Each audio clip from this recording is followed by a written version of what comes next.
नमस्कार मित्रों, मैं डॉक्टर क्रांति चंदन जयकर, पूर्व एवं प्रथम विभागाध्यक्ष, चर्म एवं यौन कुष्ठ रोग विभाग, इंदिरा गांधी आयुर्विज्ञान संस्थान पटना। मैं आपसे अलग अलग मुद्दों पर अलग अलग वीडियोज़ के माध्यम से मिलते रहता हूं। तो ये जो वीडियो बना रहा हूं, ये 10 फरवरी को पूरी दुनिया विश्व दलहन दिवस के रूप में मनाती है, यानी विश्व दाल दिवस। तो इसी मुद्दे पर ये वीडियो मैं बना रहा हूँ। वर्ल्ड पल्स डे कब से मनाया जा रहा है? ये ज़्यादा नया शगल नहीं है। ये 2019 से मनाया जा रहा है, 10 फरवरी को 2019 से, यानी कि 2019-2020 आज ये तीसरा साल है ये मनाते हुए। कब से इसका चलन शुरू हुआ? 2019 से मनाना शुरू हुआ। लेकिन इसके बारे में चर्चाएं लोग करते रहते थे, क्योंकि जो सस्टेनेबल डेवलपमेंट गोल है वो 2030 तक जो मानव जाति को पाना है, तो उसको पाने के लिए दाल पर निर्भरता बढ़ाना बहुत ज़रूरी है। इसीलिए लोगों ने सोचा कि इसको एक दिवस के रूप में मनाया जाए, ताकि लोगों में अवेयरनेस फैलाया जा सके कि दाल क्यों ज़रूरी है। केवल इंसान के सेहत के लिए नहीं, बल्कि जलवायु, पर्यावरण, मिट्टी, इस सारे लोग चीज़ के सेहत के लिए दाल बेहद बेहद और बेहद ज़रूरी है। तो लोगों को जागरूक करने के लिए ये दिन मनाया जाता है, वर्ल्ड पल्स डे। तो और लेकिन इससे भी पहले जो चूँकि मनाया तो जा रहा है 2019 से, लेकिन सन 2016 को ये पूरे विश्व में इसको इंटरनेशनल ईयर ऑफ पल्स का दर्जा दिया गया था। दाल वर्ष का दर्जा दिया गया था इसको, विश्व दाल वर्ष के रूप में इसको 2016 को सेलिब्रेट किया गया था। तो उसके बाद बहुत लोगों तक अवेयरनेस फैलाया गया था, लेकिन लोगों ने सोचा कि भाई इस अवेयरनेस को आगे भी जारी रखना ज़रूरी है।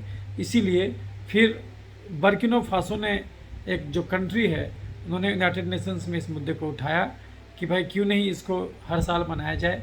तो 10 फरवरी को पूरी दुनिया विश्व दाल दिवस के रूप में मनाती आई है और अभी 2-3 साल से मनाया जा रहा है। तो अब हमें जानना होगा कि दाल क्यों ज़रूरी है। तो जैसा कि मैं अपने हर वीडियोज़ में बताते रहता हूँ कि मैंने जो ये सीखा करीब 1 लाख मरीज देख करके, वो ये सीखा कि जो भारत में कहा जाता था 3 चीज़ जो जनश्रुतियाँ हैं कि दाल रोटी खाओ, प्रभु के गुण गाओ, मेहनत का फल मीठा होता, और किसी का दाल रोटी कोई नहीं छीन सकता, यानी दाल रोटी किसी बीमारी में बंद नहीं होता। ये 3 लाइन के माध्यम से हम पूरे मेडिकल साइंस को अभिव्यक्त कर सकते। अगर हमको शॉर्ट में लिखना हो, अगर हम क्रीम निकालना हो, तो यही 3 क्रीम है जो कि पूरे मेडिकल साइंस को एक्सप्लेन करता है। जो हम मरीज देखते हैं, भोजन बदल के दुनिया का हर बीमारी जड़ से ठीक किया जा सकता है, लेकिन अगर भोजन नहीं बदलिएगा दुनिया का कोई बीमारी जड़ से ठीक नहीं किया सकता। तो दाल पर हम और भी वीडियोस बनाए हुए हैं, हर वीडियोस में भी आपको बताते रहते हैं। एक तो हमारा वीडियो है दाल रोटी खाओ, प्रभु के गुण गाओ। ज्वार भाटा एक पिक्चर आया था जिसमें कि ये गाना चला था। और ये जो बात है कि दाल रोटी खाओ, प्रभु के गुण गाओ, ये किसी शास्त्र में नहीं लिखा हुआ है, इवन आयुर्वेद की किताबों में भी नहीं लिखा हुआ है, लेकिन ये लोक जनश्रुति है। यानी कि कहीं न कहीं जनमानस ये जान गया था कि अगर आपको शारीरिक एक्टिविटी कम करना है तो आपको दाल रोटी। दाल एक ऐसा भोजन है जो आलसी से आलसी व्यक्ति भी खा सकता है, और जो बहुत ज़्यादा मेहनती व्यक्ति भी खा सकता है। दाल में ऐसी खासियत है जो ईश्वर ने डाला है। तो आज हम दालों की विवेचना करेंगे कि भाई दाल क्यों ज़रूरी है। तो ये सब वीडियो आप देखिए और जो हम लोग इसको समझेंगे, क्योंकि कहा जाता है कि भाई दाल खाने से यूरिक एसिड बढ़ जाता, इस प्रकार से बहुत सारा कन्फ्यूजन है। तो अभी ये देखिए कि दाल कितने कितने प्रकार का होता है। आप देखिए कि कैसे कैसे लोग दाल को कैसे हम लोग ये कर सकते, और ये आप देख सकते दाल सबके घर में है ना। तो लेकिन अगर फ़ोटो से शुरुआत हो तो देखिए कितना रंग बिरंगा दिखता है दाल। तो ये बेसिकली लेग्यूम प्लांट का होता है। अब लेग्यूम प्लांट का खासियत क्या होता है कि जिसमें फली रहे, फली के अंदर बीज रहे। तो ये आपका अलग अलग प्रकार का दाल है। और दाल बहुत सारे देशों में अलग अलग डिश के रूप में भी यूज किया जाता है। जैसे कि एक मिडिल ईस्ट में एक डिश होता है फलाफल, तो उसको यूज किया जाता है। उसमें क्या करते हैं, उसमें बीन्स वगैरह को वो उसको उबाल करके और उसको फिर पीस देते हैं, और पीस करके फिर उसका बड़ा जैसा बनाते हैं, छान देते हैं। तो दाल को अलग अलग ढंग से लोग खाते हैं। बेक्ड बीन जो वो लोग फॉरेनर खाते हैं, मतलब वेस्टर्न सोसाइटी के लोग जो होते हैं वो बेक्ड बीन करके खाते हैं। वो लोग सीधे पानी में उबाल करके उसको खाते हैं। अलग अलग लोग तो तरीके से खाते हैं, कुछ चिल्ली डाल के खाते हैं, तो वो अलग अलग प्रकार का डिश है जो कि दाल का। और भारत में तो दाल के रूप में लोग पीते हैं उसको फ्लूइड बना करके। तो ये जो यहाँ का रिवाज है, तो ये बहुत ज़रूरी है। और दाल मानव जाति 8,000 साल पहले भी इसका साक्ष्य मिला है कि लोग दाल यूज किया करते थे। हो सकता है उससे भी पहले यूज करते होंगे। दाल क्यों ज़रूरी है? क्योंकि एक तो ये आपको सारा चीज़ दे देता है। प्रोटीन में कार्बन, हाइड्रोजन, ऑक्सीजन, नाइट्रोजन, ये सारा चीज़ होता है। जबकि कार्बोहाइड्रेट और फैट में केवल कार्बन, हाइड्रोजन और ऑक्सीजन ही होता है। तो लेकिन दाल में क्या है? कार्बन, हाइड्रोजन, ऑक्सीजन, नाइट्रोजन चारों चीज़ होता है। वातावरण में सबसे ज़्यादा नाइट्रोजन है, लेकिन आपका शरीर उस नाइट्रोजन को नहीं खींच सकता। ये कारीगरी पेड़ पौधा को भी नहीं दिया गया, लेकिन ये ठेकेदारी कि वातावरण के नाइट्रोजन को कंपाउंड में फिक्स कर देने की कलाकारी, इसका ठेका भगवान बैक्टीरिया को दिया है। कुछ विशेष प्रकार का बैक्टीरिया जो कि नाइट्रोजन फिक्सेशन का काम करता है। और लेग्यूम प्लांट के जड़ों में राइजोपस बैक्टीरिया होता है जो कि नाइट्रोजन फिक्सेशन करता है। तो ये सब जो छोटा छोटा जीव है, ये वातावरण के नाइट्रोजन को नाइट्राइड बना करके पेड़ पौधों को देता है, और पेड़ पौधा उसका फिर फल तैयार करके मानव जाति को देता है, और मानव जाति इससे लाभान्वित होता है। तो दाल इसलिए ज़रूरी है क्योंकि इसमें सारा का सारा न्यूट्रिशन है, और इसमें फैट कम है और फाइबर ज़्यादा है। तो ये फाइबर जो है, ये बहुत जिसको हम लोग बोलते हैं नॉन डाइजेस्टिबल कार्बोहाइड्रेट, यानी वैसा कार्बोहाइड्रेट जिसका पाचन क्रिया शरीर में नहीं होता है, तो ये आपके सेहत के लिए बहुत ज़रूरी होता है। क्योंकि ये जो फाइबर है, ये बेसिकली बैक्टीरिया का भोजन होता है, और इसमें बैक्टीरिया पनपता है। और यदि आप बैक्टीरिया ज़्यादा पनपेगा तो स्ट्रॉन्ग बैक्टीरिया पनपेगा, तो ये आपके हाथ को भी तंदुरुस्त रखेगा। याद रखिए, हमारे शरीर में लाखों अरबों बैक्टीरिया भी निवास करता है, और डिपेंड करता है कि हम कैसा बैक्टीरिया को पालते हैं अपने हाथ में, उसी के हिसाब से हम बन जाते हैं। तो अगर हम आलसी बैक्टीरिया को पालेंगे तो हम आलसी बन जाएंगे और हमको बीमारी धर लेगा। और आलसी बैक्टीरिया तब पनपता है जबकि आप उसको बना बनाया चीज़ खिलाइएगा। जैसे कि आप अगर रोज़ हाई जो है रिफाइंड कार्बोहाइड्रेट खाने लगें, तो अब ये सब क्या है कि इसमें ज़्यादा मेहनत नहीं करना, तो आलसी बैक्टीरिया उत्पन्न हो जाएगा आपके हाथ में। और यदि आप फाइबर खाइएगा तो सेलुलोज खाइएगा, तो ये सब कम्प्लेक्स कार्बोहाइड्रेट है। तो कम्प्लेक्स कार्बोहाइड्रेट का पाचन क्रिया शरीर में जनरली मनुष्य के पास कोई एंजाइम नहीं होता उसको पचाने के लिए। तो बैक्टीरिया क्या करता है? बैक्टीरिया उसको तोड़ता है और उसको खा करके उसका, और सबसे स्ट्रॉन्ग बैक्टीरिया वो ग्रो करता है। और ये जब स्ट्रॉन्ग बैक्टीरिया आपके हाथ में ग्रो करेगा, तो ये आलसी बैक्टीरिया को हमेशा दूर रखेगा। यानी वो बैक्टीरिया जो कि आपको इन्फेक्शन देता है, उससे आप हमेशा बचे रहिएगा। तो दाल में आपको फाइबर भी है, और दाल में आपको सबसे बड़ी बात है इसमें कार्बोहाइड्रेट भी है, इसमें आपको प्रोटीन तो बहुत अच्छी मात्रा में है। और अगर आप देखिएगा तो 100 ग्राम अगर आप लीजिएगा, 100 ग्राम दाल और 100 ग्राम अंडा, 100 ग्राम मीट, तो आप अनुभव कीजिएगा कि 100 ग्राम सोयाबीन, तो वैसे तो प्रति 100 ग्राम सबसे ज़्यादा जो मिलेगा आपको सोयाबीन में, लेकिन सोयाबीन में फिर फैट भी ज़्यादा मिलेगा आपको। सोयाबीन में वैसे तो 35 ग्राम के आसपास आपको प्रोटीन मिलेगा, लेकिन नॉर्मल जो दाल आप लीजिएगा उसमें 20 से 25 ग्राम के आसपास में प्रोटीन मिलेगा आपको। और अगर अंडा की बात करते हैं तो अंडा में 100 ग्राम में आपको ज़्यादा 20 से कम ही प्रोटीन मिलेगा, 15 के आसपास प्रोटीन मिलेगा। तो कहने का मतलब हुआ कि आपको अगर आप देखिएगा तो प्रोटीन का ज़्यादा बड़ा स्रोत है आपका किसी भी एनिमल प्रोडक्ट से ज़्यादा मात्रा में प्रोटीन आपको हर हाल में दाल से मिलेगा। इसीलिए दाल आपके लिए बहुत उत्तम चीज़ है और दाल ज़रूर खाना चाहिए। दाल धरती के सेहत के लिए ज़रूरी है, क्योंकि दाल क्या करता है, दाल का जो पौधा होता है लेग्यूम प्लांट, वो जो भी किसान उपजाता है उसको वो खुद भी खाता है और उसको बेचता भी है। जब भी वो दाल उपजाता है तो अपने मिट्टी को भी वो उर्वरक बना रहा होता है।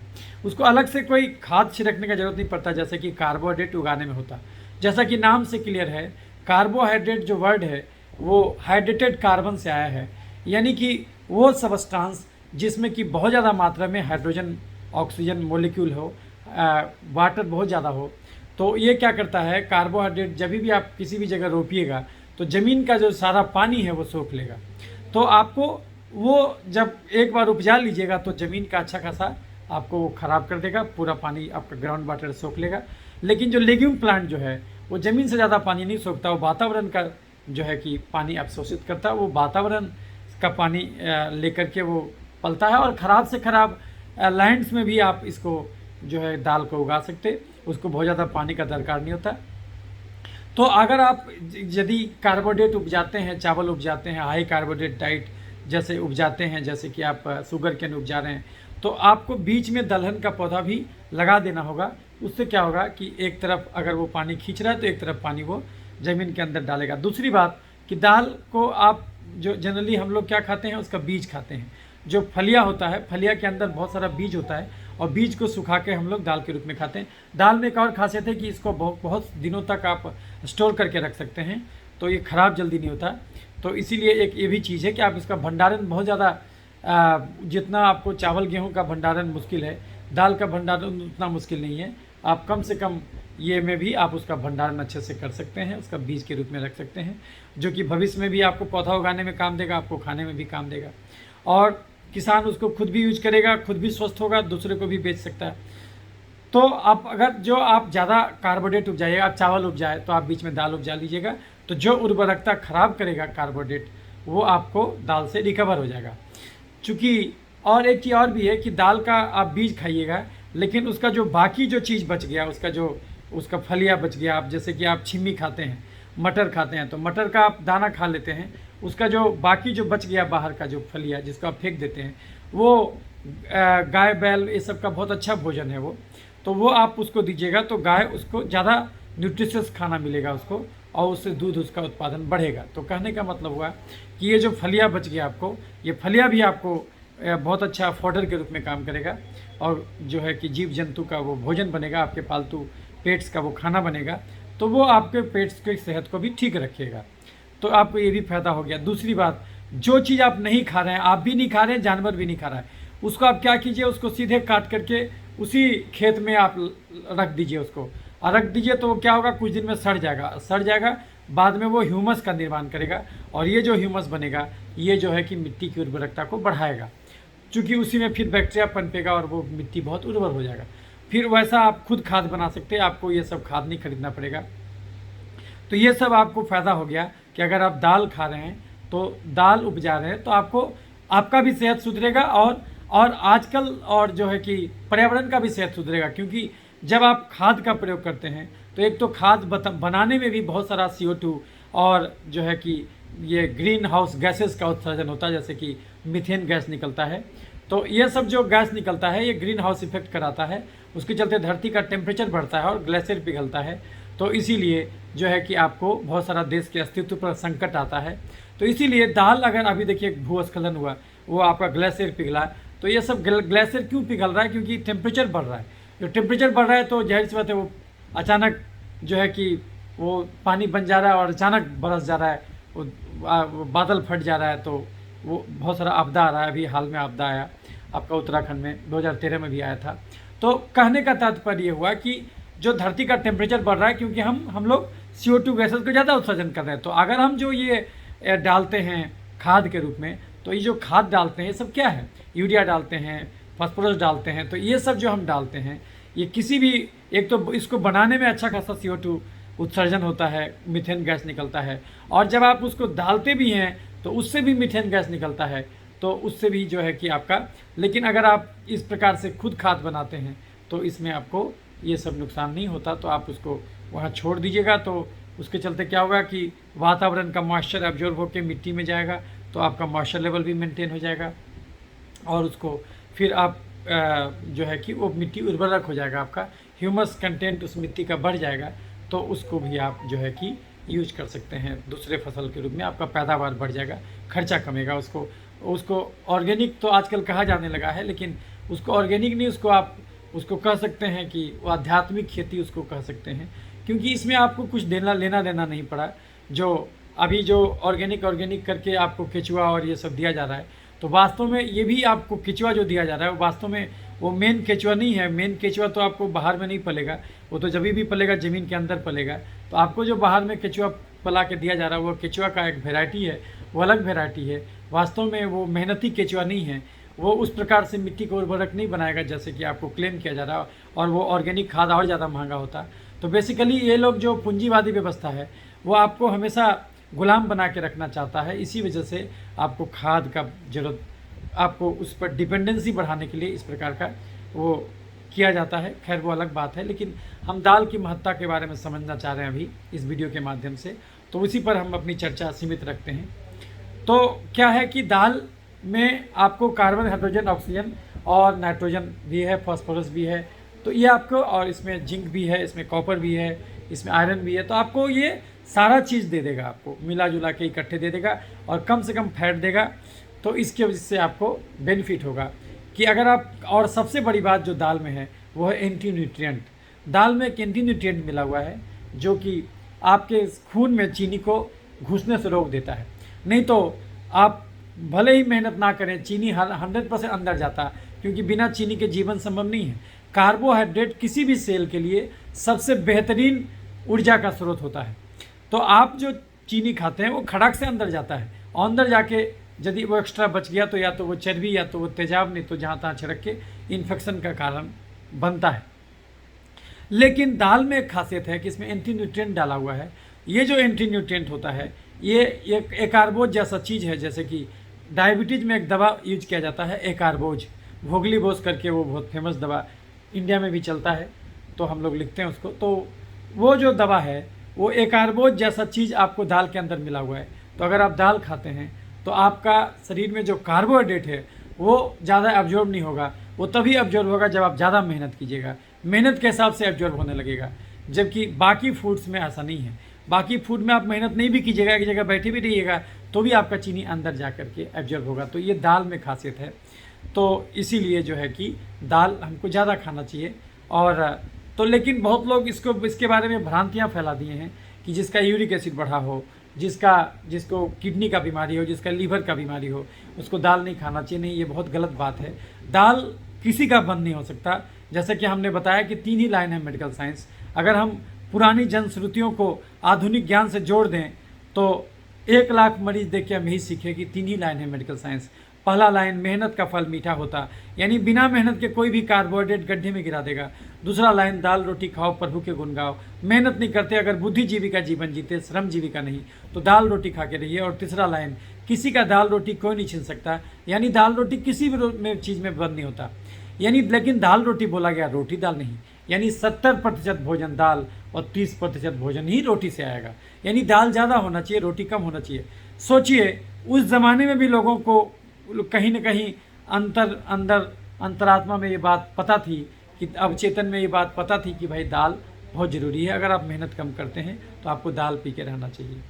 तो मोटा मोटी आप जानें कि दाल में लगभग सारा न्यूट्रिशन है। और अगर प्रति 100 ग्राम प्रोटीन की गणना करने निकलिएगा तो भी आपको फिश और चिकन से भी दाल में ज़्यादा प्रोटीन अगर देखिएगा तो कम तो बिल्कुल नहीं है।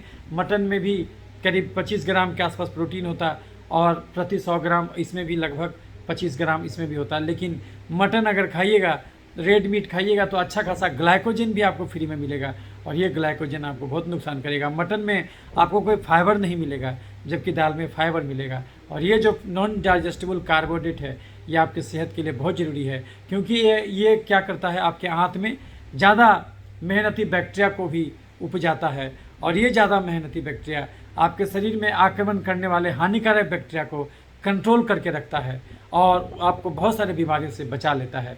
तो जैसा ही आपका भोजन होगा उसी के अनुसार आपका गट का माइक्रोबायोटा होता, और उसी के अनुसार आपका, अभी आजकल आप देखिएगा तो एक बहुत अच्छा इलाज मार्केट में चल रहा है हर बीमारी के लिए, वैज्ञानिक शोध कर रहे हैं, और वो है आपका फीकल ट्रांसप्लांटेशन। तो फीकल ट्रांसप्लांटेशन एक तरीका है जिसके द्वारा एक स्वस्थ मनुष्य के स्टूल को आंत से निकाला जाता है और उसको अस्वस्थ मनुष्य के आंत में डाला जाता है।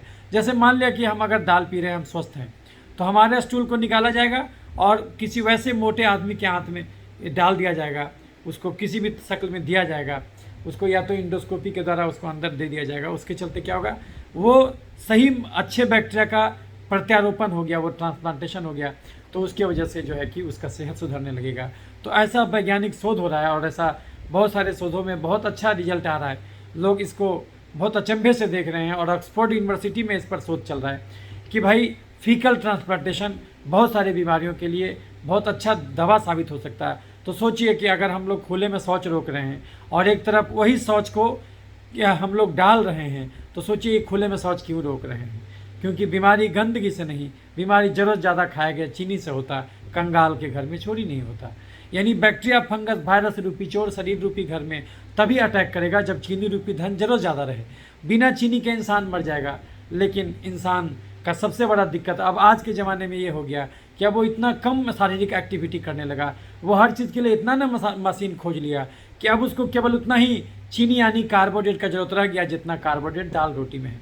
एक सामान्य मनुष्य पूरे 24 घंटा में 3000 डेग भी पैदल नहीं चलता।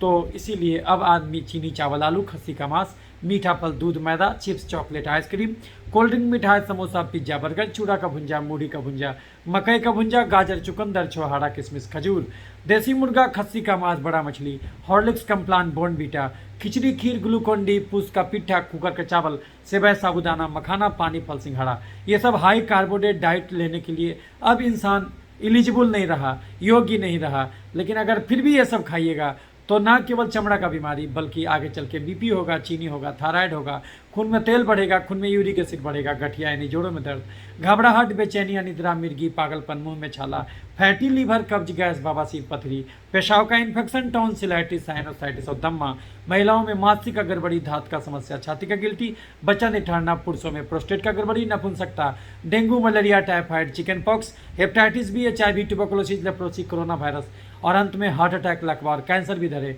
लीवर और किडनी भी फेल हो जाए तो भी आश्चर्य कितने होना चाहिए कि कहाँ ऐसा हो गया।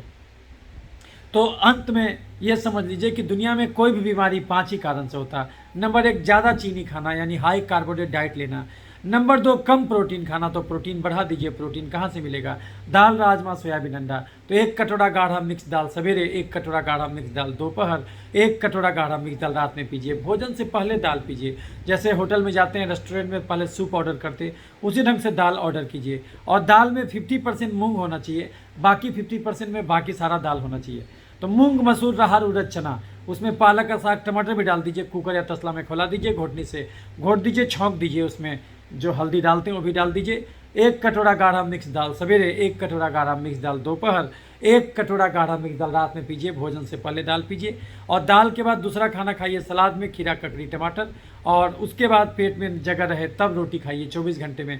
3 रोटी ज़्यादा नहीं खाइए। कोशिश कीजिए दाल को रोटी में भी मिला दीजिए। मिस्सी रोटी बना के खाइए, यानी 2 मुट्ठी आटा, 2 मुट्ठी चना का सत्तू या चना का बेसन मिला के तब आटा सान के रोटी बना के खाइए। घड़ी देखिए 2 घंटा रोज टहलिए। आधा घंटा चमड़े को धूप जरूर दिखाइए ताकि विटामिन डी तैयार हो। और कम से कम 6 घंटे की गहरी नींद जरूरी है। यही 5 कारण है दुनिया में कोई भी बीमारी होने को। इंसान अगर इस 5 को दुरुस्त करके रखे तो इस धरती पर डॉक्टर की जरूरत 4 ही चीज़ में बचेगा। जब एक्सीडेंट हो जाए, जब जन्मजात गड़बड़ी हो, जब घर में किसका डिलीवरी कराना हो, जब उम्र के हिसाब से चश्मा बदलवाना हो। नहीं तो धरती पर शरीर को ठोक बजा के 100 साल के लिए भेजा गया है। 100 साल तक डॉक्टर की जरूरत नहीं पड़ना चाहिए। याद रखिए, बीमारी गरीबी और अमीरी से नहीं होता तो बीमारी फिर क्यों होता? जीभ के चटोरपन और शरीर के कर्मकोड़ीपन से बीमारी होता। हमको दूध दिया जाता है, हम गटागट पी लेते, और हमको दाल दिया जाता है, हम फेंक देते। तो इसी के चलते आपको बीमारी होगा, क्योंकि आप जीभ के चटोर हैं, आप शरीर के कर्मकोड़ी हैं। हर इंसान को कम से कम 60 ग्राम प्रोटीन रोज चाहिए। 1 ग्राम पर किलोग्राम बॉडी वेट आपको रोज प्रोटीन चाहिए। हम जो बोल रहे हैं तो हमारा सेल टूट रहा है, हमारा लैरिंग्स का सेल टूट रहा है, हमारा लीवर, किडनी रोज टूट रहा है, उसका रिपेयर के लिए प्रोटीन चाहिए। प्रोटीन में नाइट्रोजन ग्रुप होता है, कार्बोहाइड्रेट और फैट में नाइट्रोजन ग्रुप नहीं होता। तो जब तक जो है कि कच्चा माल नहीं डालिएगा, शरीर पक्का माल कैसे बनाएगा? प्रोटीन आपको खाना होगा 60 ग्राम रोज। कहाँ से मिलेगा 60 ग्राम प्रोटीन? 1 अंडा तो 6 ग्राम प्रोटीन देगा। 1 कटोरा दाल तो करीब करीब 10-15 ग्राम प्रोटीन देगा। अगर 100 ग्राम दाल पीते हैं आप तो 100 ग्राम में करीब करीब 24 ग्राम जो है कि प्रोटीन है। तो जो है कि उसी अनुसार आपको वो लेना होगा। तो दाल जम के पीजिएगा, अंकुरित चना मूंग खाइएगा, सोयाबीन का बड़ी खाइएगा, घड़ी देख के 2 घंटा रोज़ टहलिएगा। तो कुछ लोग जो कहते हैं कि दाल पीने से यूरिक एसिड बढ़ता है, उसको आप ऐसे समझिए। यूरिक एसिड क्यों बढ़ता है? यूरिक एसिड एक कंपाउंड है जो कि प्यूरिन के मेटाबॉलिज्म में आता है। अब जो है कि जब ज़्यादा प्यूरिन मेटाबॉलिज्म होने लगता है, ज़्यादा टूटने लगता है और ठीक से उसका पचाया नहीं होता, तो उसके वजह से यूरिक एसिड बढ़ जाता है। प्रोटीन क्यों टूटने लगता है? ये आपका प्यूरिन क्यों टूटने लगता है, क्यों बढ़ने लगता है? क्योंकि हमारा डीएनए और आरएनए टूटने लगता है। ये क्यों टूटने लगता है? क्योंकि यदि हम 60 ग्राम प्रोटीन रोज़ नहीं ले रहे हैं तो शरीर क्या करेगा, हमारा मसल तो टूट रहा है जब हम बोल रहे हैं, लीवर किडनी टूट रहा है, हमारा हार्ट तो टूट रहा है, उसका रिपेयर होना जरूरी है। तो इसका रिपेयर कैसे होगा, हम तो ले रहे हैं कार्बोहाइड्रेट ज़्यादा, प्रोटीन कम ले रहे हैं। तो शरीर क्या करेगा, उन जगहों पर प्रोटीन का सप्लाई रोक देगा जो जीवन के लिए बेहद अपरिहार्य नहीं है, और उन जगहों पर प्रोटीन का सप्लाई भेजेगा, जो भी हम थोड़ा बहुत प्रोटीन खा रहे हैं रोज़, उसको वो उन जगहों पर भेजेगा जहाँ पर कि प्रोटीन जो ऑलरेडी ज़रूरत, मतलब कि जो बेहद ज़रूरी है, जैसे कि लीवर के रिपेयर के लिए, किडनी के रिपेयर के लिए, हार्ट के रिपेयर के लिए।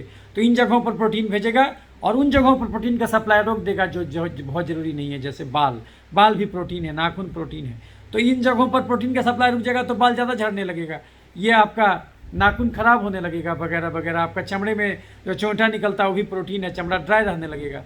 तो ये सब प्रोटीन जब कम खाइएगा तो ये सब दिक्कत आपको होने लगेगा, सूजन आने लगेगा जहाँ तहाँ। तो चूँकि आपके खून में प्रोटीन यानी एल्बुमिन कम हो जाएगा, तो पानी रोक के रखने का क्षमता कम हो जाएगा, तो उसके वजह से आपको ऑक्सीजन कैरिंग कैपेसिटी कम हो जाएगा, एनीमिया हो जाएगा, आपको हार्ट पर ज़्यादा जोर पड़ेगा, हार्ट फेलर भी हो सकता है। तो ये जब कम प्रोटीन खाइएगा तो शरीर क्या करता है कि पहले तो वो प्रयास करता है कि कम से कम हार्ट हमारा ठीक रहे, लीवर रिपेयर ठीक रहे, किडनी ठीक रहे, तो वहाँ पर प्रोटीन भेजेगा। लेकिन अगर फिर भी आप गलत भोजन ही करते रहिएगा, यानी हाई कार्बोहाइड्रेट डाइट ही करते जाइएगा और प्रोटीन कम लीजिएगा और 2 घंटा नहीं टहलिएगा रोज़, तो अल्टीमेटली शरीर क्या करेगा कि जो है कि आपका प्रोटीन अंदर से ही निकालने लगेगा। तो आप, जाहिर सी बात है, आप कम मेहनत कर रहे हैं, कम चल रहे हैं, तो शरीर को वैसा, दिमाग को ऐसा मैसेज जा रहा है कि आपको उतना मसल का ज़रूरत नहीं है। तो आपका जो बहुत सारा मसल मास है वो सब गलना लगेगा, आपका प्रोटीन को गलाने लगेगा। तो चूँकि आप प्रोटीन ले नहीं रहे हैं तो शरीर अंदर के मसल को गला करके वो प्रोटीन का भरपाई करेगा, क्योंकि लीवर को तो रिपेयर करना है, किडनी को तो रिपेयर करना है, हार्ट को तो रिपेयर करना है, नहीं तो आपका जाने नहीं बचेगा। तो इसीलिए शरीर क्या करेगा, मसल को गलाना शुरू करेगा। तो आप देखिएगा कि आपके शरीर में फैट का मास बढ़ रहा है लेकिन मसल का मास कम हो रहा है, यानी आप मोटा के धौंस हो रहे हैं लेकिन अंदर से ताकत नहीं है। तो वो जब मसल टूटने लगता है, जब मसल गलने लगता है, तब उस क्रम में यूरिन का मेटाबॉलिज्म बढ़ता है, उसके क्रम में यूरिक एसिड बढ़ता है। तो यूरिक एसिड कभी भी ज़्यादा प्रोटीन खाने से नहीं बढ़ता, यूरिक एसिड इसलिए बढ़ता है क्योंकि हम प्रोटीन कम खाते हैं और कार्बोहाइड्रेट ज़्यादा खाते हैं और रोज़ 2 घंटा नहीं टहलते। तो उसके वजह से हमारा जो अंदरूनी अनुपयोगी जो मसल है, जो जिसका कि हम यूज नहीं करते, तो यदि हम मेहनत नहीं करेंगे तो इस मसल का क्या यूज है। अगर हम दिन भर में 1 ही घंटा चलेंगे तो पैर के मसल का क्या यूज है, बहुत सारा मसल फालतू है, कोई ज़रूरत ही नहीं है, उसको शरीर गलाने लगेगा। हाँ, जो एथलीट है, जो जो बहुत वजन उठाता है, उसको मसल का ज़रूरत है, तो उसका मसल कमना नहीं चाहिए, इसलिए उसको प्रोटीन ज़्यादा लेना होगा। लेकिन अगर कोई आदमी बिल्कुल ही मेहनत नहीं करे और खाली कार्बोहाइड्रेट जम के खाए, चीनी चावल आलू मीठा फल दूध मैदा, तो इसमें तो प्रोटीन बहुत कम मात्रा में है। तो अगर ये सब खाइएगा तो उसके चलते क्या होगा कि आपके शरीर का में रोज़ का रोज़ 60 ग्राम प्रोटीन नहीं पहुँचेगा। तो शरीर को क्या करेगा, शरीर तो प्रोटीन देना चाहेगा कम से कम लीवर किडनी हार्ट को रिपेयर करने के लिए, क्योंकि वो तो रोज़ के रोज़ टूट रहा है। तो उसके लिए वो क्या करेगा कि जो है कि आपके मसल को गलाने लगेगा। तो जब आपका मसल गलने लगेगा और तो फिर उसके वजह से क्या होगा कि आपका यूरिक एसिड बढ़ने लगेगा। तो यूरिक एसिड कभी भी इसलिए नहीं बढ़ता है कि आप प्रोटीन ज़्यादा लेते हैं, इसलिए बढ़ता है क्योंकि आप प्रोटीन कम लेते हैं। बात उल्टा है, मेडिकल साइंस की किताबों को फिर से लिखना पड़ेगा। बीपी में नमक नहीं चीनी बंद होगा, थायराइड में फूलगोभी नहीं चीनी बंद होगा, खून में तेल बढ़ेगा तो घी नहीं चीनी बंद होगा, खून में यूरिक एसिड बढ़ेगा तो दाल नहीं चीनी बंद होगा, पथरी में पालक का साग टमाटर नहीं चीनी बंद होगा। लेकिन इसको कुछ लोग दूसरे अर्थ में ले लेते हैं। दूसरे अर्थ में कैसे ले लेते हैं, वो कीटो डाइट पर आ जाते, वो जम के खाने लगते प्रोटीन। तो लेकिन एक चीज़ ध्यान दीजिएगा कि आप भले ही कार्बोहाइड्रेट नहीं खा रहे हैं, प्रोटीन जम के खा रहे हैं, तो अगर आपका रोज़ का खर्चा कितना है 2000 से 2100 कैलोरी, अगर आप उससे ज़्यादा लेने लग जाइएगा, भले ही आप कार्बोहाइड्रेट नहीं ले रहे हैं, लेकिन अगर ओवरऑल कैलोरी ज़्यादा लेने लग जाइएगा तो आपका लीवर क्या करेगा, ग्लूकोनियोजेनेसिस, यानी उस फैट और जो है कि प्रोटीन को ही तोड़ के वो कार्बोहाइड्रेट बनाने लगेगा। तो आप भले ही चीनी नहीं खा रहे लेकिन शरीर के अंदर चीनी बनने लगा। तो उसमें क्या होगा कि जो हम लोग पागलपन की हद तक, हमारा खर्चा है 2000 कैलोरी, हम खाने लगे 4000 कैलोरी, भले हम कार्बोहाइड्रेट नहीं खाए लेकिन ओवरऑल कैलोरी हम 4000 कैलोरी लेने लगे, तो फिर क्या होगा, फिर हमको बीमारी होने लगेगा। तो वैसे केस में भी यूरिक एसिड बढ़ सकता है। तो लोग उससे कंफ्यूज कर जाता है कि देखो ज़्यादा मीट खा रहा है, मटन खा रहा है, तो उससे उसका ये जो है कि यूरिक एसिड बढ़ गया। नहीं, ठीक है, उससे तो यूरिक एसिड बढ़ेगा, लेकिन कम से कम दाल पीने से यूरिक एसिड नहीं बढ़ेगा, क्योंकि दाल में एक खासियत है कि अगर आप दाल 1 कटोरा गाढ़ा दाल पी लिए तो इतना तो तय है कि अगर आप 1 कटोरा गाढ़ा दाल मज़े से पी लिए हैं तो आपको भूख मर जाएगा। दाल आपका भूख को शांत कर देता है, सैटिस्फैक्शन सेंटर होता है जो कि ये बताता है कि हाँ अब भूख मिट गया, अब मत खाओ। तो जब भी आप भोजन करते हैं तो आपका सैटिस्फैक्शन सेंटर स्टिमुलेट होता है, तो आपको एहसास चला जाता है कि नहीं अब पेट भर गया, अब ज़्यादा मत खाओ। तो ये दाल क्या करता है, सैटिस्फैक्शन सेंटर को स्टिमुलेट कर देता। तो उसकी वजह से अगर आप दाल पी लेते हैं आपका भूख मर जाता, आपको खाने का मन ही नहीं करता। आप कभी स्प्राउट खा लीजिए, अंकुरित चना या अंकुरित मूंग, तो जब वो खा लीजिएगा देखिएगा कि ज़्यादा आप नहीं खा सकते वो सब, एक के बाद लगेगा कि नहीं पेट भर गया, क्योंकि प्रोटीन का पाचन क्रिया धीरे धीरे होता है। तो इसीलिए आप दाल ज़्यादा पी ही नहीं सकते। मज़े की बात तो ये है। लेकिन अगर प्रोटीन आप एनिमल स्रोत से लेना चाहिएगा तो आप जम के खा ही लीजिएगा।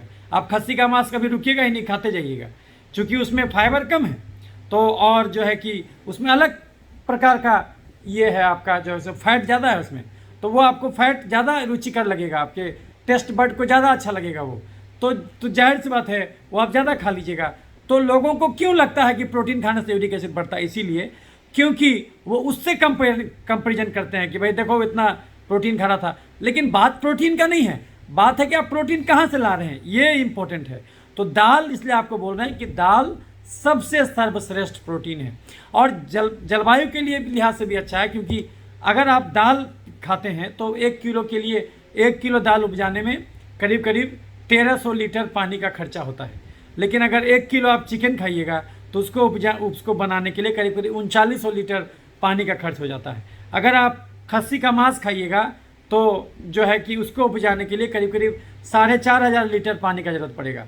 और अगर आप जो है कि बीफ खाइएगा तो यानी कि गाय का मांस खाइएगा तो फिर उसको उपजाने के लिए आपको जो है कि उस मांस को पैदा बनाने के लिए आपको 5000 लीटर पानी खर्च करना होगा 1 किलो मटन के लिए। तो सोचिए कितना पानी आप ज़्यादा यूज कर रहे हैं, और वातावरण में CO2 भी छोड़ रहे हैं, तो ये ग्रीन हाउस इफेक्ट भी करवा रहे हैं। तो ना तो आप पर्यावरण का भला कर रहे हैं। अब जैसे आप मान लीजिए कि आप एनिमल प्रोटीन खाना चाहते हैं, तो एनिमल तो घास चरेगा तब वो आपके लिए प्रोटीन बनाएगा। तो लेकिन आप ये सोचिए कि आप कितना घास क्यों जरूरी था, क्योंकि वो CO2 ऑब्जर्व करता था। जो भी आप जो श्रब्स वगैरह है, घास वगैरह है, तो ये सब को ज़्यादा चढ़ लिया जाएगा तो क्या होगा, CO2 ज़्यादा बढ़ेगा, जाहिर सी बात है, क्योंकि वो तो CO2 को सोखता था। तो ये किसी भी लिहाज से आपके वातावरण के लिए उचित नहीं है कि आप मांसाहार करें। तो इसलिए आपको दाल उसके लिए सबसे सर्वश्रेष्ठ विकल्प है कि आपके पर्यावरण को भी आप ठीक रखते हैं और आप जो अपने सेहत को भी आप ठीक रखते हैं। लेकिन दुर्भाग्य से बात यहाँ पर है कि पूंजीवादी जो भी शक्तियाँ हैं ये क्या करती हैं, दाल को महंगा कर देती हैं। और अभी जो कृषि बिल आया है, तो इस कृषि बिल में क्या है, भंडारण का शक्ति दे दिया गया।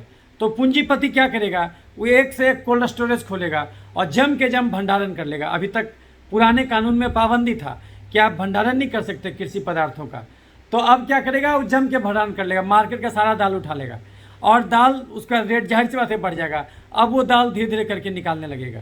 तो इस आर्टिफिशियल संकट पैदा करके वो जम करके दोहन कर सकता है, इसीलिए उस कानून का विरोध हो रहा है। लेकिन खैर सरकार अभी नहीं सुन रहा है, लेकिन आज न कल कभी सुनेगा।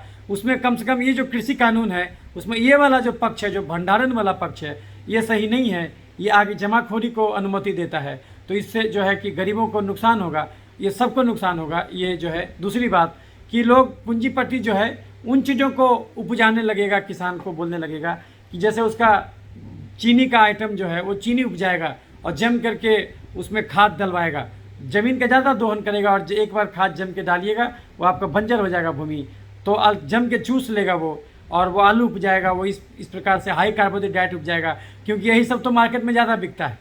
दाल का चीज़ ज़्यादा कैसे बिकेगा मार्केट में, क्योंकि वो रुचिकर नहीं होता।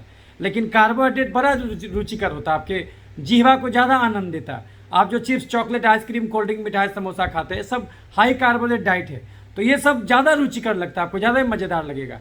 लेकिन दाल का आइटम कहाँ ज़्यादा मज़ेदार लगेगा आपको। और इवन प्रोटीन भी लोग क्या करता है, कॉमर्शियल के नाम पर और ख़राब कर दिया, अब उसको पाउडर बना के बेच रहा है। याद रखिए, कुछ भी चीज़ आप जो रिफाइन खा रहे हैं, चाहे वो रिफाइंड प्रोटीन क्यों ना हो, वो भी आपके सेहत को ख़राब करेगा। क्यों ख़राब करेगा, क्योंकि वो रिफाइंड है। आप दाल जो खाते हैं तो दाल में खाली प्रोटीन थोड़ी है, उसमें फाइबर भी है, उसमें बहुत सारा चीज़ है, आपको सब कुछ मिला जुला रूप है। आप उसका निचोड़ निकाल के खाली प्रोटीन निकाल लिए, तो बाकी चीज़ को तो आप फेंक दिए, तो बाकी चीज़ का भी तो ज़रूरत था। तो इसीलिए आप इस चीज़ को याद रखिएगा, कभी भी प्रोटीन पाउडर के चक्कर में मत पड़िएगा। भले ही वो शुगर फ्री हो, लेकिन फिर भी वो नुकसान करेगा आपको। प्रोटीन लेना है तो दाल से बेस्ट स्रोत नहीं हो सकता। तो इसीलिए आज का जो दिन है विश्व पल्स दिवस, ये आपको ये बताने के लिए है कि आपको समझना चाहिए कि दाल का उत्पादन हमको बढ़ाना होगा। इस बात को समझिए कि संकट कहाँ पर है।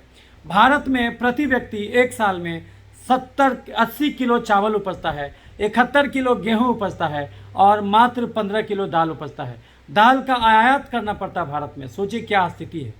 किसान जो आंदोलन कर रहे हैं, वो किसान को बोलना चाहिए कि जमाखोरी वाला कानून हटा दो, लेकिन वो आंदोलन किसी और चीज़ के लिए कर रहे हैं कि उनका चावल और गेहूं जो बनाए वो सरकार खरीद ले। अरे भैया, तो आप चावल गेहूं उपजाइएगा, अब चावल गेहूं का किसको जरूरत है?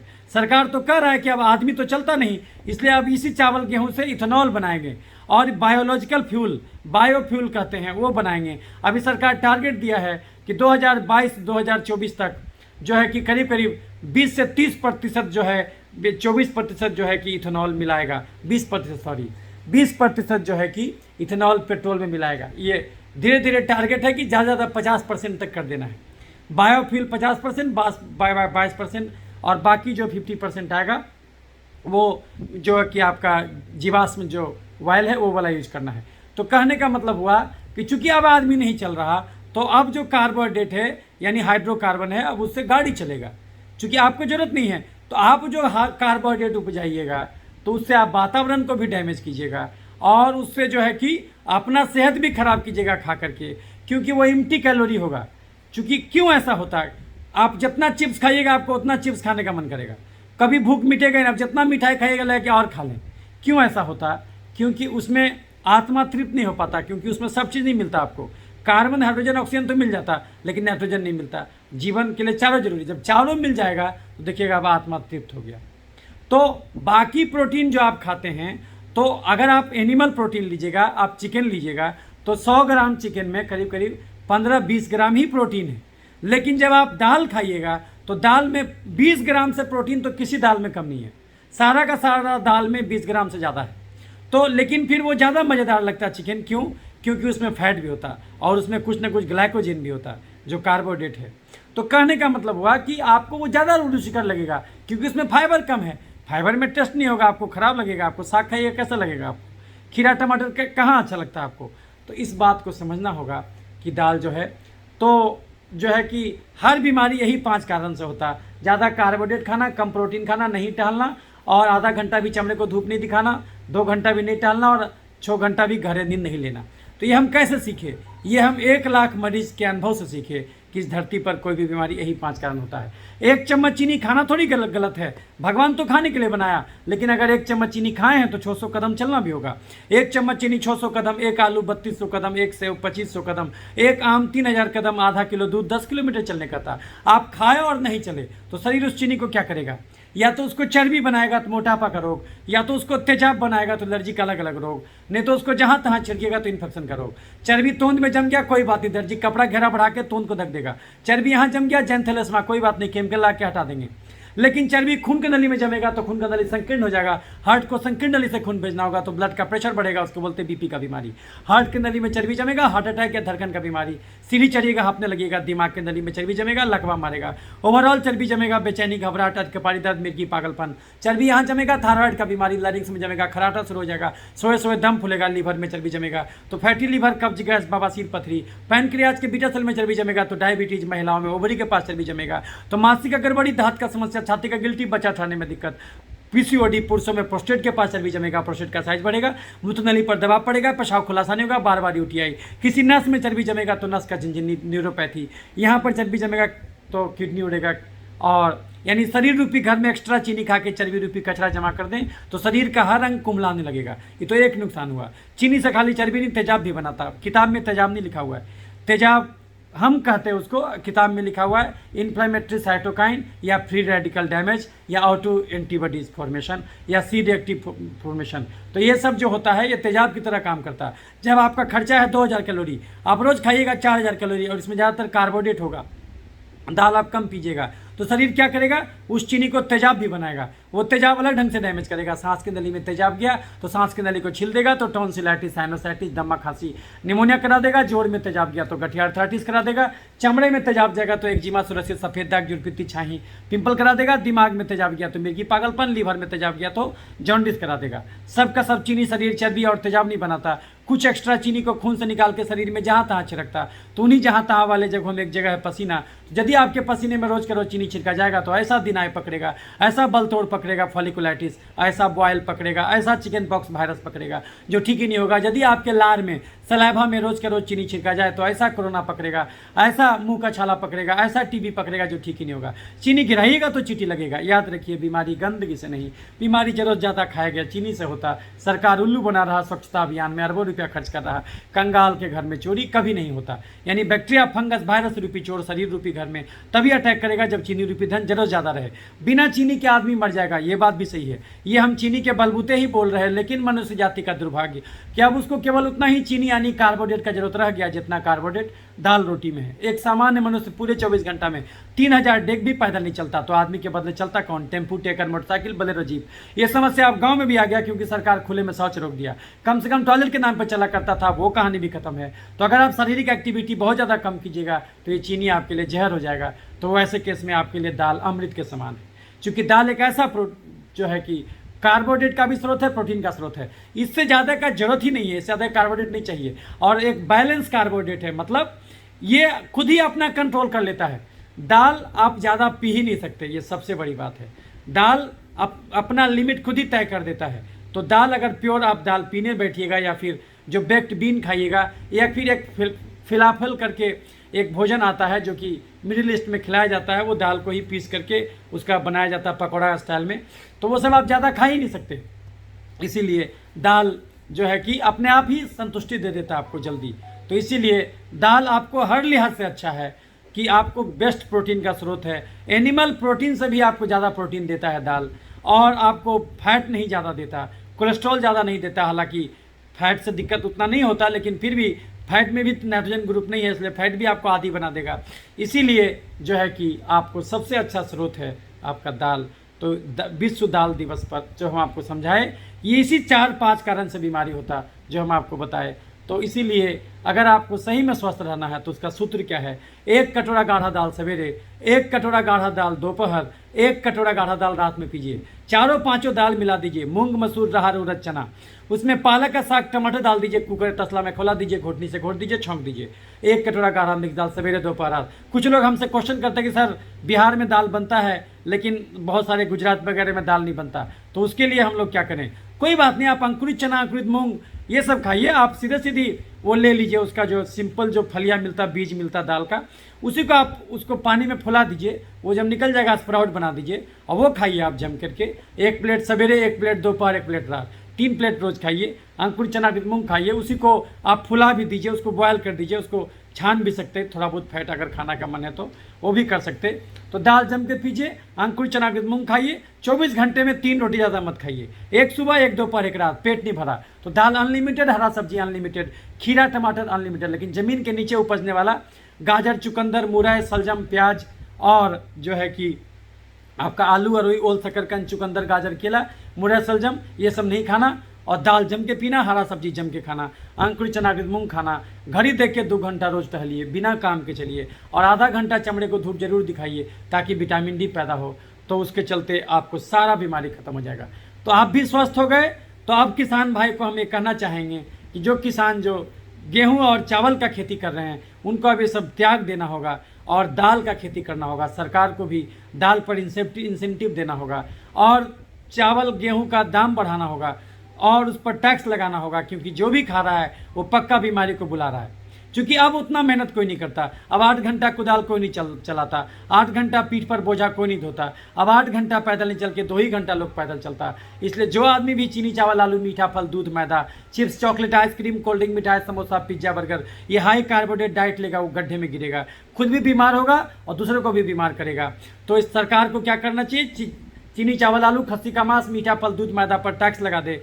और इससे जो उसको टैक्स कम इनकम हो, उसको दाल पर सब्सिडी दे, दाल को 2 रुपये किलो बेचे, हरा सब्जी को 1 रुपये किलो बेचे, ताकि पब्लिक मजबूर हो जाए दाल पीने को, हरा सब्जी खाने को। याद रखिए, बीमारी गरीबी अमीरी से नहीं होता, बीमारी जीव के चटोरपन और शरीर के कर्म कोढ़ीपन से होता। इस धरती पर किसी भी जीव को भगवान जीव का चटोर बनने का लाइसेंस नहीं देता। इस धरती पर किसी भी इंसान को, गरीब अमीर इंसान को भगवान जीव का चटोर शरीर का कर्म कोढ़ी बनने का लाइसेंस नहीं देता। इंसान अपना कब्र खुद ही खोद देता, अपनी चिता खुद ही सजा देता। इसीलिए इस बात को याद रखिए कि दाल बेहद और बेहद ज़रूरी है। ये आपका ज़मीन का पानी भी कम, दाल खाने से आपको ऐसा प्रोटीन मिलता है कि आप भूगर्भ के जल को भी बचाते हैं, ग्राउंड वाटर को भी आप संरक्षण करते हैं, पर्यावरण को भी आप रक्षा करते हैं, क्योंकि कार्बन उत्सर्जन कम करते हैं आप, और उससे आप खाद भी पैदा करते हैं। क्योंकि जब आप दाल ज़्यादा खाइएगा तो दाल का फलिया भी ज़्यादा फोडर के रूप में यूज होगा, और उसको जीव जंतु खाएगा, और उससे आपको दूसरा प्रोडक्ट, बाई प्रोडक्ट देगा। और उसको अगर आप खाद भी बना सकते तो ये दाल बहुत ज़्यादा कीमती है। इसलिए मानव सभ्यता को अगर धरती पर सस्टेन करना है तो उसको दाल जम के पीना होगा, और दाल का उत्पादन बढ़ाना होगा, ताकि धरती भी स्वस्थ हो जाए और इंसान भी स्वस्थ हो जाए। तो अगर आप दाल नहीं पीजिएगा तो आपको डॉक्टर का हमेशा ज़रूरत पड़ेगा, दाल पीजिएगा तो डॉक्टर से हमेशा बच के रहिएगा। तो इस बात को हमेशा याद रखिए कि दाल खुद भी पीजिए और दूसरों को भी प्रमोट कीजिए। और यूरिक एसिड जिनका बढ़ा हुआ है उनको मैं फिर से कहना चाहता हूँ, जिनका किडनी खराब है, जिनका लीवर खराब है, उनको मैं फिर से कहना चाहता हूँ कि कृपया कर दाल से नाता मत तोड़ें। आपको कुछ भी बढ़ा हुआ है, दाल जम के पीना है। और लेकिन ओवरऑल कैलोरी, जो ओवरऑल कैलोरी है वो कभी भी 2100 कैलोरी ज़्यादा क्रॉस नहीं करना है। एक आदमी बिल्कुल मेहनत नहीं करे तो क्या उसको कैलोरी का खर्चा नहीं है? बिल्कुल खर्चा है, क्योंकि उसका हार्ट धड़क रहा है 1 लाख बार रोज, दिमाग काम कर रहा है, सोचने विचारने में भी कैलोरी खर्च होता है, आपका एक सेल मूव कर रहा है। लेकिन ये सब चीज़ में एक एवरेज एडल्ट को कितना खर्च होगा कैलोरी? 1500 कैलोरी। और अगर कोई महिला घर में झाड़ू दे, बर्तन पोछा करे, ऑफिस में भी काम करे, तो दिन भर में कितना कैलोरी खर्च करेगी? 200 कैलोरी। और अगर वो महिला 1 घंटा तेज़ी से चल भी लेती है तो 1 घंटा चलने में 300 कैलोरी खर्च होगा। तो यानी जोड़ के देखिए, अगर कोई आदमी घर का भी काम करे, ऑफिस का भी काम करे, 1 घंटा चल भी ले तो उसका कैलोरी खर्च कितना होगा? 300 प्लस 200 प्लस 1500 यानी 2000। लेकिन आप जोड़ के देखिएगा कि अगर आपको बीपी, चीनी, गठिया, दमा, मिर्गी, पथरी, कोई भी बीमारी है तो आप जोड़ के देखिएगा, तो आप करीब करीब 3000 से 4000 कैलोरी रोज़ खा रहे हैं, और उसमें करीब करीब 80% कार्बोहाइड्रेट खा रहे हैं, तो बीमारी तो होगा ही। तो इस बात को याद रखिए, कभी भी ओवरऑल कैलोरी क्रॉस मत कीजिए। प्रोटीन खाने के चक्कर में आपका जो दैनिक ओवरऑल कैलोरी है, कृपया कर उसको 2000 कैलोरी से क्रॉस मत कीजिए। और अगर आपको पहले से बीपी, चीनी, थायराइड, गठिया, दमा, मिर्गी, पथरी हो चुका है, तब तो आपको 2100 कैलोरी से कम खाना होगा, क्योंकि पुराना जो चर्बी बनाए हैं, पुराना जो तेजाब बनाए हैं, जो आप एक्स्ट्रा कैलोरी खा के जमा किए हैं, वो हटेगा कैसे? तो यदि आप कम कैलोरी लीजिएगा और खर्चा ज़्यादा कीजिएगा तो जिस चीनी को, एक्स्ट्रा चीनी को शरीर चर्बी बनाया था, तेजाब बनाया था, वो सारा चर्बी गलेगा, सारा तेजाब गलेगा, तो आपका सारा अंदर का बीमारी खत्म हो जाएगा। याद रखिए, बीमारियां भले अनंत है, स्वास्थ्य तो एक ही है। तो अगर आप स्वास्थ्य रूपी केंद्र बिंदु का रोशनी आप देख लिए तो स्वास्थ्य से भटक के आप किसी भी बीमारी की दिशा में गए होंगे, पुनः लौट के वापिस लौटना आसान हो जाएगा। जिन राहों पे चल के स्वास्थ्य से बीमारी तक पहुंचे थे उसका उल्टा काम कीजिए, पुनः स्वास्थ्य का दर्शन हो जाएगा। अभी तक आप जम के चीनी, चावल, आलू, खस्सी का मांस, मीठा फल, दूध, मैदा खाते थे, एक एक दिन में 10 रोटी खाते थे, मीठा फल खाते थे, आधा किलो दूध भी पीते थे, चाय में चीनी डाल के पीते थे, गुड़, शहद और चीनी खाते थे, मीठा फल खाते थे, मीठे फल का जूस पीते थे, 2 रोज 2 सेव खाते थे।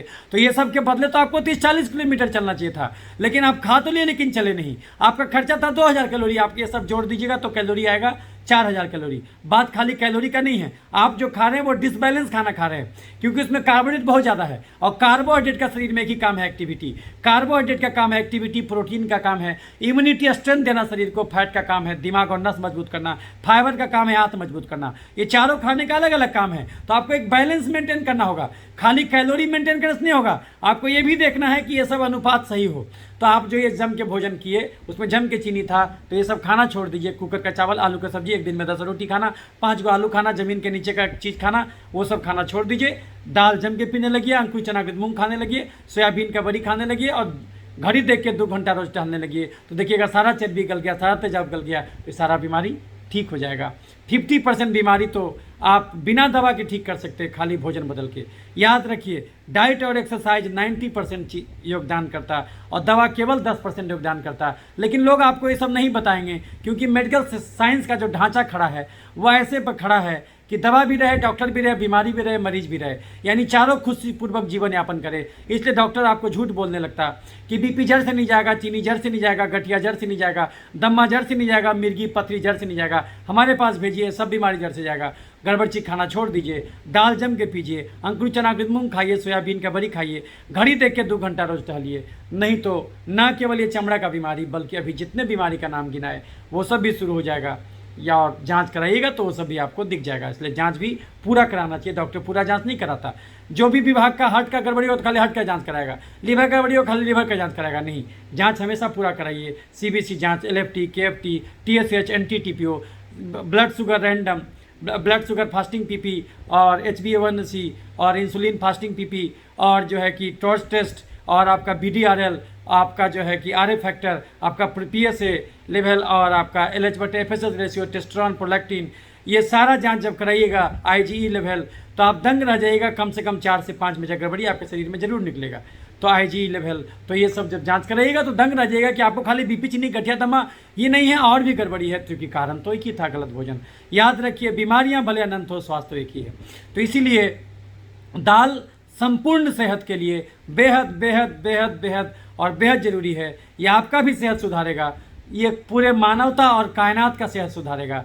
इसीलिए आज से प्रतिज्ञा कीजिए, विश्व दाल दिवस के दिन आइए हम सब मिल करके प्रतिज्ञा करें कि दाल हम लोग जम के खाएंगे। 3 कटोरा गाढ़ा दाल रोज़ पिएंगे, रोज़ 2 घंटा टहलेंगे, अंकुर चना मूंग खाएंगे, सोयाबीन का बड़ी खाएंगे, 2 घंटा रोज़ टहलेंगे। और ये चीनी चावल आलू हाई कार्बोहाइड्रेट डाइट से आप कान मरोड़ लेंगे, आप नहीं वो सब खाएंगे, तो हम जाहिर सी बात है खुद भी स्वस्थ होंगे, दूसरे को भी स्वस्थ करेंगे। सरकार को भी ये करना चाहिए कि जो है कि कृषि बिल में जो खराब एस्पेक्ट है उसको हटाना चाहिए और भंडारण वाला जो चीज़ है वो हटाना चाहिए। बाकी तो किसान के फ़ायदेमंद में चीज़ है कि जो है कि वो अभी अपना माल कहीं भी बेच सकता है तो उसको ज़्यादा मूल्य मिलेगा, तो इस ढंग से तो किसान को फ़ायदा होगा। लेकिन जो भंडारण वाला इशू है कि आप भंडारण कर सकते ज़रूरत ज़्यादा, ये गलत है, इससे काला बाजारी उत्पन्न होगा। तो इस बात को ध्यान रखना होगा। तो इस प्रकार से आप समझिएगा, तो जो है कि और केवल चावल गेहूं का पर निर्भरता आप कम करना होगा। दाल को आयात करना पड़ता है, भारत के लिए शर्म की बात है। दाल को जम के उत्पादन करना चाहिए। भारत में, इवन बिहार में जो टाल एरिया है वो इतना उर्वरक है, हर बार बाढ़ आता है, उसका मिट्टी इतना उर्वरक है उसमें दाल जम के हो सकता है। पूरा बिहार क्या पूरा भारत को दाल खिला सकता है टाल एरिया, मोकामा टाल एरिया जो है। लेकिन लोग ध्यान नहीं देते, इसलिए लोगों को ध्यान देना चाहिए और इस दिशा में आगे बढ़ना चाहिए कि दलहन का उत्पादन जम के हो। और डिस्करेज करना चाहिए चावल, गेहूँ और आलू, ये सब शुगर केन, इस सब का उत्पादन डिस्करेज करना चाहिए। ये सब आपका मिट्टी को भी और पूरा ये इन्वायरमेंट को ख़राब करेगा। तो आइए इस दिन हम प्रतिज्ञा लें विश्व दाल दिवस के रूप में, तभी हमारा जो सतत विकास का लक्ष्य है मानव जाति का जो है कि जो वो तभी पूरा होगा। अदरवाइज 2030 का जो गोल है वो कभी पूरा नहीं होगा। तो इन्हीं सब बातों के साथ मैं अपनी बातों को ख़त्म करता हूँ। बड़े प्रेम से आपने मेरी बातों को सुना, इसके लिए मैं आपके तहे दिल से आपके अंदर मौजूद परमात्मा को प्रणाम करता हूं। आगे भी अलग अलग मुद्दों पर आपसे मिलता रहूँगा। इधर वीडियो रोज़ मैं नहीं बना पाता हूं क्योंकि मरीजों की थोड़ा सा संख्या बढ़ गया है, तो हमको मरीज़ देखने में ही समय बहुत लग जाता, इसीलिए चूँकि हम पूरा समझा के मरीज़ देखते हैं, तो इसी वजह से जो है कि ये थोड़ा सा। और हम केवल चमड़ा नहीं, हम बीपी, चीनी, गठिया, दमा, मिर्गी, पथरी, ये सारा क्रोनिक बीमारी को जड़ से ठीक करते हैं। इसीलिए हम अपने आप को स्किन स्पेशलिस्ट कहलाने से ज़्यादा अच्छा allergy and holistic health expert कहलाना पसंद करते हैं।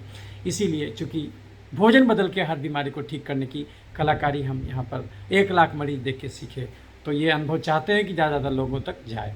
तो उम्मीद करते हैं ये वीडियो आपको अच्छा लगा होगा। अगर अच्छा लगा होगा तो इसको लाइक और शेयर कीजिएगा। इसलिए नहीं क्योंकि हमारा कोई नाम हो, क्योंकि हम तो इतने ही मरीज से परेशान हैं और नाम का ज़रूरत नहीं है। इसीलिए लाइक और शेयर कीजिए क्योंकि ये जानकारी वहाँ तक भी पहुँचाया जा सके, इसलिए लाइक और शेयर कीजिए कि ये जो लोगों को दाल के प्रति अवेयरनेस और दाल के प्रति जो अंधविश्वास फैलाए हुए हैं कि जो है कि यूरिक एसिड वाला दाल नहीं खा सकता, जो है कि किडनी रोगी दाल नहीं खा सकता, जोड़ों का गठिया रोगी दाल नहीं खा सकता, तो ये सब दिमाग से निकाल दीजिए। दाल सबके लिए बेहद बेहद और बेहद ज़रूरी है। किसी का दाल रोटी कोई नहीं छीन सकता। तो इस बात को याद रखिएगा और उम्मीद करते हैं आगे भी आपसे अलग अलग मुद्दों पर हम चर्चाएं करते रहेंगे। अभी तो लोगों का जिज्ञासा आया हुआ है कि बनाइए एक वीडियो गॉल ब्लैडर स्टोन पर और कैंसर पर भी, तो ये दोनों वीडियो अगले बार हम आपको बनाएंगे। 4 फरवरी को विश्व कैंसर दिवस था, उस पर वीडियो हम नहीं बना पाए थे, लेकिन हम जल्दी ही आपको उसको भी वीडियो बना के आपके सामने हम आएंगे। तो प्रेम अपना बनाए रखिएगा, अपना प्यार इसी ढंग से हम पर देते रहिएगा।